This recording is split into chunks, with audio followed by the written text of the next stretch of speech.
I was living in Seattle before I started doing these live streams, and I was doing pretty good there, and everything, and was watching Owen. I started to get the impression I should move out to the country. An opportunity came up with my dad to move out to North Carolina, where I'd never been. I didn't even know what it was like out here. And then I moved out here after months of soul searching, and then that opportunity to work and make money fell through, so I took a different job doing pest control. And because it fell through, the person I was renting from, who was a friend of my dad's business partner, told me I had to find a new place to live. So Nate's been handling most of the land stuff because it all kind of happened around the same time of, well, when our relationship started getting serious is when all the land stuff started happening. That's so funny. You're trying to think of a word for land that's like completely undeveloped, I guess. Nate's journey of getting to this point, and then how like God pulled me into it. So you were looking at land. So yeah. And you found out a customer was selling some. Yeah. So I started looking into it. I said, I'll go take a look at it. And then I decided I really wanted it. So next thing I did was I started calling around different banks, mortgage people. I talked to the Farm Bureau. Tried to ask him about the federal agriculture bureau, or what, I can't remember the name of it. I think it's FDA. Anyways, all these different organizations that are there to support people to get into agriculture. And I asked them about different loans. I ended up finding somebody through Wells Fargo that could actually figure out how to set it up, and you just got to talk to all of them and compare and see what people are going to get you. The biggest limiting factor was the down payment, and the best I could find was a $5,000 down payment. Well, the year before that, I had gone out to help my mom because she was in a coma, and she was being beaten by a guy getting black eyes, so I got rid of that guy and tried to sell her house because it was beat down, run down. But all of a sudden, my sister, who was nominally helping me, but she didn't do too much, basically stonewalled me in selling the house, and so my mom. Well, I found out my sister had sold the house, and we had agreed that, because we spent a lot of money getting mom to Seattle, getting her sober and everything. It was a lot of mental anguish. And so I called my sister. I said, hey, I'm looking to, buy a house, and I know we were talking about this. Can I have some of the money from the house you sold? And she said, well, I knew you only helped her for your own personal gain. She basically called me a thief, and said I couldn't get the money. So that was pretty much the end of that. I ended up telling her that she could never meet my kids because she had an abortion, and she killed my nephew. That's another thing you can do. But me and Ani were talking and courting at the time, and I mentioned it to her, and she just offered to give me $5,000 like that. And I told her, well, I'll borrow it from you, and that went to the wayside because I'm not paying her back at this point, clearly. What? You're supposed to pay me back. Yeah. I really shouldn't I? Mm-hmm. So, yeah, and I was, we were talking, and he was telling me about the land, and like, God wasn't talking to me that much at that time. Like, I was in a lot of darkness. I was in a job that was ending and trying to figure out what I was going to do next. And, but, like, what was so clear to me was that here's a man who works super hard, follows God. Like, I'd been following and listening to NATE for months in his, like, Bible studies, where he also talks about his journey and where God has brought him. And we've been in a couple scuffles with atheists, and we'd been in some fights, and she was backing me up. Sort of. Well, she was a woman, so I was kind of like 50-50 about it. But so many other people who were all talk didn't do shit, and so Yeah. so she had my respect. Yeah. And so, yeah, and so I thought, here's this great opportunity for him to buy, to like get land, build on it, actually build something. And for some reason I just had a lot of faith that he could do it, you know, that he would do it, and that's what God was calling him to. Because I don't know how to explain it, but you know, when you just know, when you just know that God's hand is in it, because you're like, there's no way this would happen without God. Like, he was reluctant. He wasn't even looking at land, but this just seemed to come up out of nowhere, and it was like 48 acres. It was like, I don't know what I'm doing, and he got a really good price on it too. And the fact that the bank was willing to give him that much of a loan,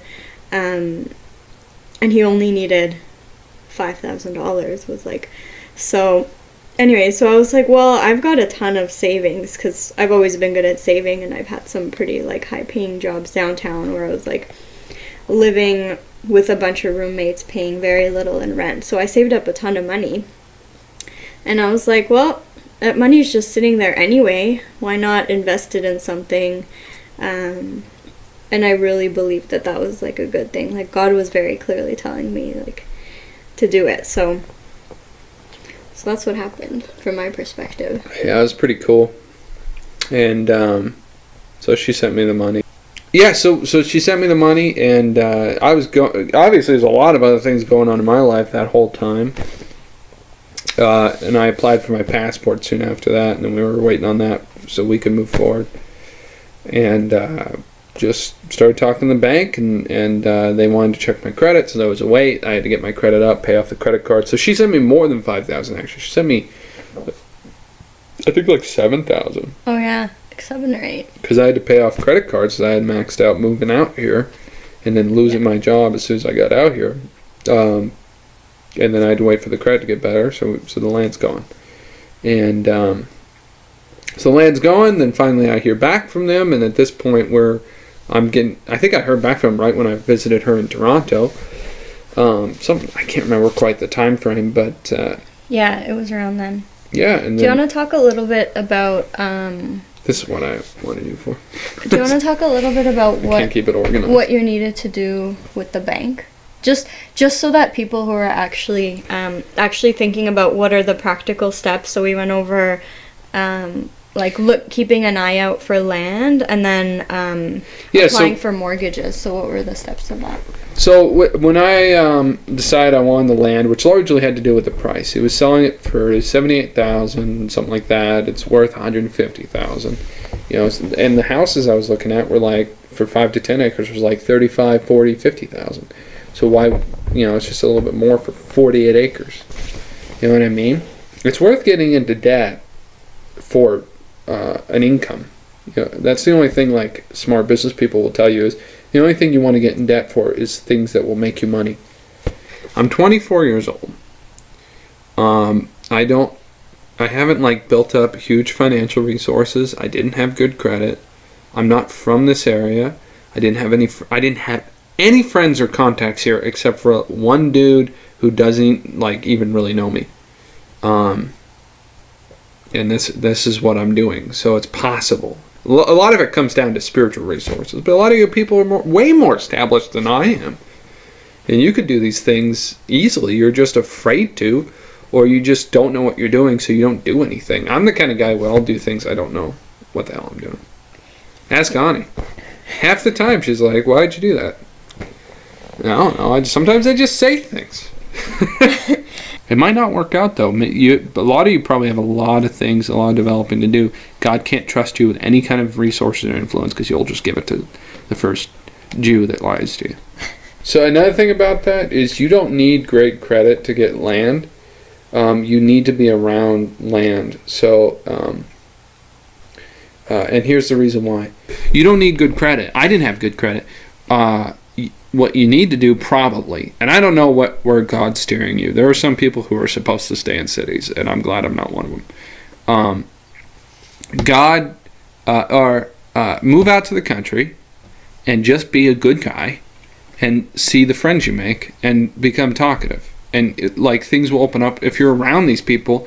You can do this thing called a owner's, I can't remember the exact name, but it's like an owner's loan where you buy, so the person who's selling the land, you get in debt to them and then you just pay them the mortgage instead of the bank. You don't need any credit for that. The owner just decides if they want to do that. Well, you're not going to find anyone to do that if no one trusts you, and you're not going to find anyone to do that if you're not around an area where people are in situations where that makes sense. You know? I was going to type it. This guy that's selling me the land wouldn't sell me the land if he didn't know me. He's convinced I don't want to build an apartment complex there. He's convinced I don't want to develop it and do this fancy little deal. I want a land for my family. That's why he's selling it. Maybe he would sell it to me if I was building an apartment. I probably wouldn't get it for as good a price. You know, you have to go to the place you need to be and start meeting the people, because typically it all comes down to the people involved. You know, behind all the credit scores and everything else, there's just somebody making. It takes a while where you will be capable of doing something like what I'm doing. If you're not, if God doesn't think you have the skills, you got to discern what God really wants, and don't listen to voices that lie, and because they will all pretend to be God. You know what I mean? So, and about the loans, you don't need to have good credit to get land. This is where faith does kind of come in. You can do something, because I didn't have good credit. The reason why I'm able to get land is because literally she showed up when I needed her. The land showed up when I needed her. The location showed up when I needed her. And none of those things would have happened if I hadn't put months and months of fruitless, painful faith in situations everyone else would have been very upset about. I wasn't upset at all when I lost my job. I was a little worried, but I wasn't upset at all. I was totally... because I decided to move out to the country. That was the way it was going to be. So I was going to find something. I took a 50% pay cut. So yeah, it's like God. It wouldn't have worked. If I hadn't been consistent, she wouldn't have come out. She wouldn't have trusted me. Yeah, it's like, and I had no credit until she. God lines up the circumstances, and a lot of the times you're like, I think that's what happened with our marriage. A lot of the times you're like, what's going on? Why is this happening? Why is God taking all of this away from me? And it feels like he's taking things away. For me, it was taking away my friends and my job and my family, and it felt like I just had nothing left. And I was like, why is God doing this to me? But it was to make it easier for me to detach from all of that so that I could come to my new life. So, but the biggest thing to keep in the vein of what I was thinking about earlier is what we're trying to do with it is this. We're trying to get about 8 to 10 families to live on there. No, we have the land. I'm trying to find 8 to 10 couples to live on it, and then I'm also trying and work that out with them. Probably none of you here will be any of those people. That's fine. I'm just getting to know people. I know I've done hundreds and hundreds of interviews and done so much different types of business deals and gone into different situations where I was this little kid that knew nothing with these really powerful, wealthy people, that when I talk to somebody on the phone, I can tell how they're going to screw me and what type of person they are. So I could tell this guy was good. He was a business-like guy. He probably wouldn't go out of his way to help me, but he does a good job, you know what I mean? And so he found the way of doing it, and then he just told me, once you find a good mortgage guy, some of them are flighty, you have to kind of follow up with them, but he told me the next step, the next step, the next step, and then once we got the land together, once we got the money together and the credit together, and I kept meeting all the deadlines I said I would, which was just credit score, wait for it to get better, pay off your credit cards, keep that money in that bank account without touching it, which I didn't do a great job at, but it's just barely there. Still worked out. Yeah, sorry about that. We had a couple fights about that. And then I am a myth. I'm a legend. Okay. Anyway, so I am so good at doing things no one expects me to do. But what we're doing is we're trying to get about 8 to 10 families on there. As part of buying the land, we're going to put a nice, large manufactured home right in the front, and we're going to clear out 2 acres by bulldozer, and then put in a road going to the back of the property, where we will well, not quite the back, like the left corner. It's not even as far back as you can go. It's like a third of the way back. Where we'll eventually put the house we want to live in, and die in, basically. Not that things are easy to set in stone that far out. And then we'll keep the manufactured home as a place to rent to the next family. Young couples, people who don't have kids, or older folks is fine. Just people with the energy to like work and cut and hew and build.